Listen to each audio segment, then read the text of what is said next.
as we discussed, the role of the federal government, I think at this point, there are two possibilities for the federal government and the continuation thereof. One is that the people who operate the centralized power on the other side aren't actually going to ruin your life in the time that they are in control. And two is that even if they attempt to ruin your life, there's still the shot that your guy can take office in 2-3 years and then reverse all of that. What if that possibility goes away? Not through election fraud and not through rigging of the rules or anything. What if those checks and balances have been completely replaced by an administrative state that effectively runs on its own in opposition to conservatives when they're in power, but in support of Democrats when they're in power? What if the mitigating factors go away because you have an enormous administrative state run by the executive, and the executive can do whatever the F he wants at any time, right? He can just use the CDC to cram down an eviction moratorium, or he can use the Justice Department to simply stop enforcing immigration law, or OSHA can be used, of all places, to cram down vaccine mandates on 100 million Americans. Now, this was the talk about the quote-unquote permanent deep state when Donald Trump was president. There was this idea that there were career staffers in the bureaucracy, and they spent pretty much every waking moment attempting to thwart what the Trump administration was attempting to do. And this, of course, was true in large measure.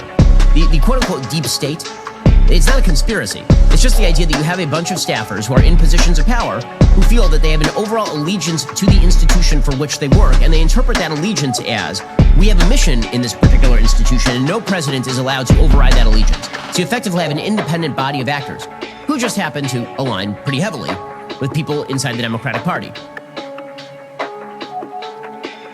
What if the administrative state is a bulwark against conservatives, but is a tool for people on the left? And that happens to be kind of the case. The administrative bureaucracy is staffed by career professionals, most of whom graduated from colleges with degrees in government, and who have spent most of their working lives working on behalf of institutions that are thoroughly entrenched in liberal groupthink.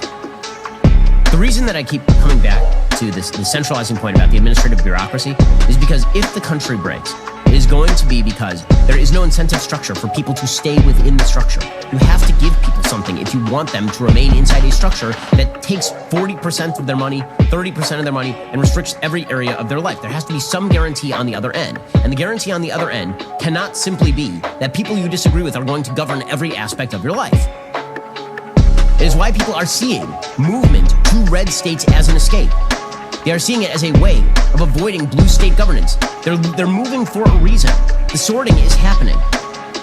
And if the response by the Democrats and their friends in the bureaucracy is to tighten their grip, to harden their defenses, to become more sclerotic, to become less responsive, to cut off all the feedback loops, you're going to break the thing. You are. And that is the direction that we are moving right now.